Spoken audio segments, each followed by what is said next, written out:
Hello everyone. This is the fifth video of the chapter Biotechnology Principle and Processes. इसके पहले वाले videos में हम लोगों ने रेस्ट्रिक्शन एंजाइम्स के बारे में डिटेल में डिस्कस कर लिया था, ठीक है। और आइए इस वीडियो में हम लोग डीएनए फ्रैगमेंट्स जो कि रेस्ट्रिक्शन एंजाइम के कट करने के बाद क्रिएट होते हैं, उनको किस तरीके से जो मेजर डीएनए उससे सेपरेट करते हैं और वहाँ से कैसे आइसोलेट करते हैं, इसके बारे में हम लोग आइए स्टडी करते हैं, ठीक है। चलिए देखिए, सेपरेशन और आइसोलेशन डीएनए फ्रेगमेंट्स का ये क्यों ज़रूरी है। देखिए, फर्स्ट ऑफ ऑल आपने रेस्ट्रिक्शन एंजाइम से डीएनए को कट कर लिया, ठीक है। और उसके बाद वो डीएनए जो है, जो आपने रेस्ट्रिक्शन एंजाइम से कट किया, वो कई फ्रैगमेंट्स में कट हो गया। अब उन फ्रैगमेंट्स को आपको सेपरेट कैसे करना है, तो आप एक टेक्निक होती है जिसे बोलते हैं जेल इलेक्ट्रोफोरेसिस। जेल इलेक्ट्रोफोरेसिस का मतलब है कि जेल में इलेक्ट्रोफोरेसिस मतलब इलेक्ट्रिक फील्ड की प्रेजेंस में या इलेक्ट्रिक फील्ड के इफेक्ट से डीएनए को मूव करना, किसी भी चार्ज पार्टिकल को मूव करना, इसे बोलते हैं जेल इलेक्ट्रोफोरेसिस। तो होता क्या है कि एज यू नो कि डीएनए फ्रैगमेंट जो होते हैं वो निगेटिवली चार्ज होते हैं, ठीक है। निगेटिवली चार्ज डीएनए फ्रैगमेंट्स हैं, इनको सेपरेट किया जाता है, एक दूसरे से अलग किया जाता है, और ये एनोड की तरफ मूव करते हैं सभी।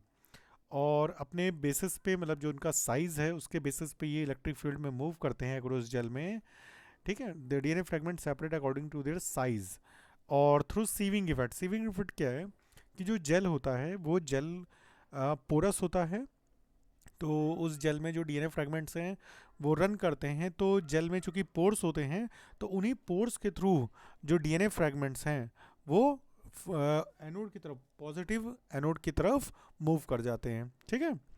तो कैसे करते हैं, देखिए ये आपके सामने एक जेल, ये एक पावर सप्लाई है जिससे हम हाई वोल्ट 50 वोल्ट से 100 वोल्ट तक डीसी प्रोड्यूस करते हैं, वो लेते हैं। ये आपका एनोड है एक तरफ, एक कैथोड है।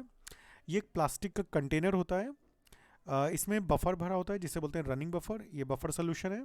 बफर सोल्यूशन में जेल को हम रखते हैं। इस जेल में कई वेल्स हैं, आपको इस साइड में दिख रहे होंगे वेल, ये जो वेल्स हैं, ये वेल्स हैं। इन वेल्स में हम डीएनए सैंपल को लोड करते हैं। कई डीएनए फ्रैगमेंट्स को एक साथ हम लोड कर सकते हैं, जैसे कई पर्सन के डीएनए उनको भी लोड कर सकते हैं। इस जेल को हम, इस जेल इलेक्ट्रोफोरेसिस को हम डीएनए फिंगरप्रिंटिंग टेक्निक में भी यूज़ करते हैं। डीएनए फिंगरप्रिंटिंग में या डीएनए फिंगरप्रिंट क्रिएट करने में भी इसी सेम प्रोसीजर जेल इलेक्ट्रोफोरेसिस का यूज़ होता है। उसको डीएनए फिंगरप्रिंटिंग में हमने molecular basis of inheritance chapter में डिस्कस किया है, और इसके लिए अलग भी हम नीट लेवल का भी टॉपिक आपको इसमें बताएंगे, तो जल्दी ही उसका भी वीडियो आएगा। तो होता क्या, ये जो जेल है ये एक्चुअली एग्रोस जेल होता है, एग्रोस का बना जेल है। और इसमें ये वेल्स हैं, इन वेल्स में हम डीएनए सैंपल लोड कर देते हैं। लोड कर देते मतलब उसमें, इसमें ऐड कर देते हैं। होता क्या है कि ये इधर है निगेटिव, इधर है निगेटिव चार्ज, और इधर है पॉजिटिव चार्ज। तो ये जो इलेक्ट्रिक फील्ड क्रिएट हुई है, तो होता क्या कि डीएनए चूंकि निगेटिवली चार्ज होते हैं तो वो एनोड की तरफ रन करते हैं, मतलब सारे डीएनए जो हैं ये इधर की तरफ रन करेंगे, किधर की तरफ, एनोड की तरफ। तो होगा क्या कि कुछ देर के बाद, कुछ समय के बाद, एक टाइम पीरियड के बाद, जो बैंड्स हैं, जो जितने शॉर्टर बैंड्स हैं वो आगे तक आ जाएंगे, और जितने लॉन्गर बैंड्स हैं, बड़े साइज़ के बैंड्स हैं, वो पीछे रहेंगे। मतलब जो डीएनए फ्रैगमेंट है, जो लार्ज साइज होंगे डीएनए फ्रैगमेंट्स, वो ज़्यादा दूर नहीं जा पाएंगे, और जो शॉर्ट साइज डीएनए फ्रैगमेंट्स हैं वो आगे तक मूव कर जाएंगे। ये डायरेक्शन ऑफ मूवमेंट है। तो इस तरीके से क्या होगा कि आपको देखो, इस सैंपल में आपको 2 बैंड मिल गए, इस सैंपल में आपको 3 बैंड मिल गए, इस सैंपल में आपको 1 बैंड मिला। इस तरीके से बैंड मिलते हैं। तो ये जो बैंड होते हैं डीएनए से, इसमें सपोज कि आपका जो डीएनए फ्रैगमेंट है वो इस बैंड में है, ठीक है, आपका डीएनए फ्रैगमेंट इस बैंड में है। तो हम क्या करते हैं, यहाँ से इतने जेल पार्ट को कट करके अलग कर लेते हैं। इस प्रोसेस को बोलते हैं इल्यूशन। तो इतने जेल पार्ट को अलग कर लेते हैं, बाद में उसको डिसॉल्व करके, सेंट्रीफ्यूग करके, उससे डीएनए फ्रैगमेंट हम क्या कर लेते हैं, अलग कर देते हैं, ठीक है, आइसोलेट कर लेते हैं। तो सेपरेशन हमने क्या किया कि on the basis of their size, according to their size, है ना, साइज के बेसिस पे जो है, ये सेविंग इफेक्ट थ्रू जो जेल इलेक्ट्रोफोरेसिस है, इसके थ्रू हम डीएनए को रन कराते हैं। जो सेपरेटेड डीएनए फ्रैगमेंट्स होते हैं उनको देखने के लिए वो सिर्फ स्टेनिंग के बाद ही विजुलाइज होते हैं, तो इसको स्टेन करते हैं एथिडियम ब्रोमाइड से। ये एक डाई है जो मेनली जेल इलेक्ट्रोफोरेसिस में डीएनए फ्रैगमेंट्स को देखने के लिए यूज़ होती है, स्टेन करने के लिए। एथिडियम ब्रोमाइड जो है ये कार्सिनोजेनिक है, मतलब कैंसर कॉजिंग डाई है। तो जब ये प्रोसीजर करते हैं तो ग्लव्स और प्रॉपर प्रिकॉशन के साथ करते हैं, क्योंकि ये कार्सिनोजेनिक है, कैंसर कॉज कर सकता है अगर ये स्किन के टच में रहेगा। और स्टेनिंग के बाद जब डीएनए रन कर जाता है, that is followed by the exposure to UV light. तो हम अगर यूवी लाइट में इसको देखते हैं तो ये जो जिस तरीके की आपको पिंक कलर के डीएनए आपको विजुलाइज हो रहे हैं, इस तरीके के ये फ्लोरेसेंस शो करते हैं और आपको डीएनए फ्रैगमेंट्स अलग से दिखेंगे। Separated bands of DNA are extracted from the gel by the process का इल्यूशन। जैसा अभी हमने बताया, इल्यूशन के थ्रू जो भी ये सेपरेटेड बैंड्स हैं, जिस भी बैंड में आपका जो डीएनए होगा, डिजायर्ड डीएनए, आप उस बैंड को वहाँ से कट करके उसको, उस पोर्शन को जेल के वहाँ से अलग कर सकते हैं। जो डीएनए है फ्रैगमेंट, उसको इल्यूट कर सकते हैं। तो that is process evolution. The DNA fragment purified this way, ठीक है। जो डीएनए फ्रैगमेंट इस प्रोसेस से प्यूरिफाइड होता है, उसको हम आगे रिकॉम्बिनेशन में, मतलब वेक्टर के साथ अटैच करने में यूज़ करते हैं। तो आई थिंक आपको सेपरेशन और आइसोलेशन का जो बेसिक प्रिंसिपल है वो क्लियर हो गया होगा, किस तरीके से डीएनए जो फ्रैगमेंट्स हैं वो सेपरेट होते हैं और बाद में उनको कैसे वहाँ से आइसोलेट किया जाता है, ठीक है। इसके बाद हम लोग थोड़ा सा क्लोनिंग वेक्टर्स के बारे में देख लेते हैं। क्लोनिंग वेक्टर एग्जैक्टली वो वेक्टर हैं जो आपके डिज़ायर्ड डीएनए को अपने से अटैच करके होस्ट सेल में जाते हैं और वहाँ पे खुद तो मल्टीप्लाई करते हैं, साथ में आपके डीएनए को भी मल्टीप्लाई कर देते हैं, उसकी भी मल्टीपल कॉपीज क्रिएट कर देते हैं। तो सबसे ज़्यादा जो मोस्ट इंपॉर्टेंट क्लोनिंग वेक्टर है, मतलब सबसे ज़्यादा most commonly used cloning vector है, वो है प्लाज्मिड, ठीक है। वेक्टर क्या होता है? A vector serves as a vehicle to carry a foreign DNA, मतलब जो डिजायर्ड डीएनए को कैरी करेंगे and into a host cell में ले जाएंगे और देन वहाँ पे वो मल्टीप्लाई कराएंगे। ये वेक्टर का वर्क होता है।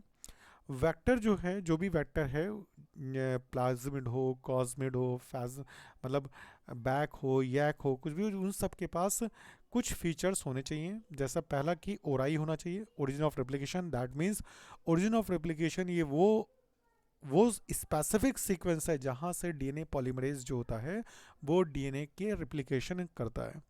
तो ओरिजिन ऑफ जो भी वेक्टर है, it must have ori, origin of replication होना चाहिए, so that it is independently able to replicate within the host, वो होस्ट में रिप्लिकेट कर सके, ठीक है। मतलब दैट मीन्स अगर उसके पास ओराई है तो वो केपेबल है कि होस्ट सेल में वो इजीली रिप्लिकेट कर पाएगा, उसको किसी भी दूसरे या होस्ट सेल के डीएनए पे डिपेंड होने की ज़रूरत नहीं है। The second one, the most important characteristic is the selectable marker. Selectable marker का क्या यूज़ है? देखिए, वेक्टर में जो सेलेक्टेबल मार्कर होता है वो इसलिए उसका यूज़ होता है कि उसके थ्रू ही हम ये आइडेंटिफाई कर सकते हैं कि किस होस्ट सेल में हमारा रिकॉम्बिनेंट वेक्टर है, किस होस्ट सेल में रिकॉम्बिनेंट वेक्टर नहीं है, क्योंकि ये बहुत ज़रूरी है। जब हम होस्ट सेल को बाद में कल्चर करते हैं तो वहाँ पे होस्ट सेल जो मल्टीप्लाई कर रही हैं उनमें से किन होस्ट सेल में हमारा डीएनए है और किस होस्ट सेल में हमारा डीएनए नहीं है, इसको जानना बहुत ज़रूरी होता है। क्योंकि इसी पहचानने के बाद हम अपनी जो भी रिकॉम्बिनेंट होस्ट सेल है उसको ही मल्टीप्लाई करने देंगे और दूसरे को वहाँ से हटा देंगे। तो सेलेक्टेबल मार्कर में क्या क्या हो सकता है, जो आपके जनरली जो आपके कोर्स में है वो है, selectable marker includes gene conferring antibiotic resistance, मतलब वो जीन जो एंटीबायोटिक रेजिस्टेंस कोड करते हैं, जिनमें एंटीबायोटिक रेजिस्टेंट का जीन होता है, वो सेलेक्टेबल मार्कर की तरह यूज़ हो सकते हैं। या वो जीन जो एंजाइम बीटा गैलेक्टोसाइडेज को कोड करते हैं, ठीक है। मतलब लैक्जेट जीन जो होता है, ये लैक्जेट जीन जो होता है ये बीटा ग्लूटासाइडेज को कोड करता है। तो लैक्जेट जीन भी एंड एक तरीके से सेलेक्टेबल मार्कर की तरह यूज़ हो सकता है। बीटा ग्लूटासाइडेज वो एंजाइम है जो एक सबस्ट्रेट है, एक्स केमिकल कंपाउंड है, उसको ब्लू कलर में कन्वर्ट कर देता है, ठीक है। और तीसरा जो सेलेक्टेबल मार्कर की तरह जीन यूज़ हो सकता है वो है ग्रीन फ्लोरेसेंट प्रोटीन को कोड करने वाला जीन, क्योंकि वो भी जिस होस्ट सेल में होगा तो हम वो host cell green fluorescent protein code करेगी। दैट मीन्स वो जेल जो है वो ग्रीन फ्लोरेसेंट आपको दिखेगी। तो इससे भी आप पहचान सकते हैं कि किस होस्ट सेल में आपका रिकॉम्बिनेंट वेक्टर है, किस में नहीं है। तो यहाँ पे आपको 3 तरह के जो सेलेक्टेबल मार्कर हैं आपके कोर्स में हैं। पहला, जीन कन्फरिंग एंटीबायोटिक रेजिस्टेंट। दूसरा, the gene which code for the enzyme beta galactosidase जिसे लेक्सेट जीन कहते हैं वो, और तीसरा आपका जीन एक्सप्रेसिंग जीएफपी। ये तीन जो हैं ये आपके सेलेक्टेबल मार्कर की तरह यूज़ होते हैं, क्योंकि जीएफपी जो है ग्रीन फ्लोरेसेंट प्रोटीन वो फ्लोरेसेंस शो करती है जब उसको यूवी लाइट में देखते हैं, तो उससे हमें होस्ट सेल जो है पहचानने में आसानी होगी। जो थर्ड मोस्ट इम्पॉर्टेंट जो कहते हैं कि कैरेक्टरिस्टिक्स है, that is a cloning site. Cloning site का मतलब है ये वो साइट होती है जिसे हम रेस्ट्रिक्शन साइट भी बोलते हैं या रेस्ट्रिक्शन एंजाइम रिकॉग्निशन साइट भी बोलते हैं। ये वही साइट है जिसके बारे में हमने आपसे पहले भी बात की थी, पैलिंड्रोमिक सीक्वेंसेस। मतलब ये वो पैलिंड्रोमिक सीक्वेंसेस जहाँ पे रेस्ट्रिक्शन एंजाइम कट करेगा, स्पेस क्रिएट करेगा, एंड्स बनाएगा, और जहाँ पे आपका फॉरेन डीएनए उसमें अटैच होगा। तो जो भी वेक्टर है उसके पास कम से कम एक unique restriction enzyme recognition site होनी चाहिए, तभी उसमें आप अपना डीएनए रेस्ट्रिक्शन एंजाइम से कट करने के बाद उसमें अटैच कर पाओगे। ठीक है, दैट मीन्स आपने अपना डीएनए फ्रैगमेंट जिस रेस्ट्रिक्शन एंजाइम की हेल्प से कट किया है, वही रेस्ट्रिक्शन एंजाइम की रेस्ट्रिक्शन साइट अगर वेक्टर पे है तो आप उसमें अपना डीएनए अटैच कर सकते हैं डिजायर्ड जीन। अदरवाइज अगर आपने जिस रेस्ट्रिक्शन एंजाइम से अपना स्पेसिफिक डीएनए जो डिजायर्ड डीएनए फ्रैगमेंट है जिसके आपको क्लोनिंग करनी है उसको आपने कट किया है, और अगर उस रेस्ट्रिक्शन एंजाइम की रिकॉग्निशन साइट अगर किसी वेक्टर पे नहीं है तो वो वेक्टर आपके लिए कोई काम का नहीं है, आप उसको उस एंजाइम से कट नहीं कर पाएंगे और अपने डीएनए को उसमें अटैच नहीं कर पाएंगे। दैट मीन्स आपको ऐसा वेक्टर चूज करना है जिसमें उसी एंजाइम की उसी रेस्ट्रिक्शन एंजाइम की रिकॉग्निशन साइट हो जिस रेस्ट्रिक्शन एंजाइम से आपने अपने डिजायर्ड डीएनए फ्रैगमेंट को कट किया है, जिससे उससे बनने वाले जो स्टिकी एंड्स हैं वो आपको दोनों में कंप्लीमेंट्रिटी शो होगी और आप उसको आसानी से डीएनए लाइगेज की हेल्प से अपने डिजायर्ड डीएनए फ्रैगमेंट को उस वेक्टर के पर अटैच कर पाएंगे। तो आई थिंक आपको क्लियर हो गया होगा। तो क्लोनिंग साइट्स जो होती हैं वो साइट्स होती हैं जहाँ पे आप अपना डीएनए अटैच करते हैं रेस्ट्रिक्शन एंजाइम से कट करने के बाद। ठीक है, देखो लिखा है these vectors the vectors must also have one unique enzyme recognition site which can be used for cutting and introducing N insert. Insert का मतलब है डिजायर्ड डीएनए, जो आपका डिजायर्ड डीएनए फ्रैगमेंट है, जो डिजायर्ड डीएनए फ्रैगमेंट है या desired gene जो है उसको आप यहाँ पे बोला गया इंसर्ट।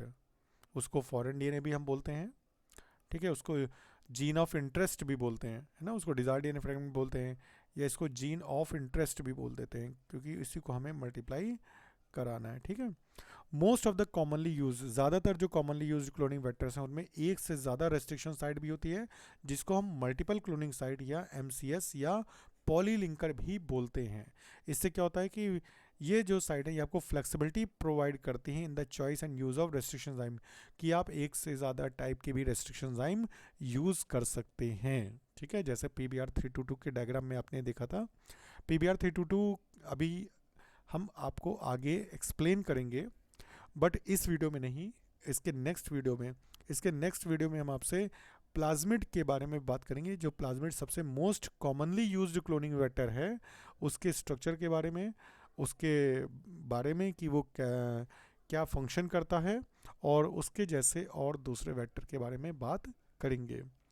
देखिए जो फोर्थ मोस्ट इंपॉर्टेंट पॉइंट है कि जो आपका वेक्टर होना चाहिए it should be small in size, छोटे साइज का होना चाहिए जिससे आप उसकी एंट्री होस्ट सेल में इजीली करा सकते हैं, मतलब उसको आसानी से ट्रांसफ़र कर सकते हैं होस्ट सेल में। अगर बहुत ज़्यादा बड़े साइज़ का वेक्टर होगा तो वो इजीली ट्रांसफ़र नहीं होगा इनटू द होस्ट सेल और फिर आपको रिकॉम्बिनेंट डीएनए टेक्नोलॉजी जो प्रोसेस है उसमें प्रॉब्लम आएगी।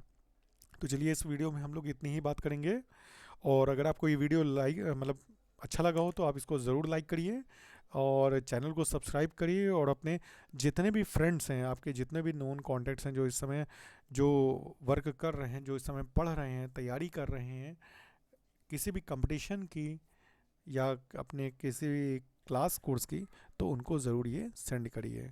चलिए तब तक के लिए thank you all and have a nice day बेटा।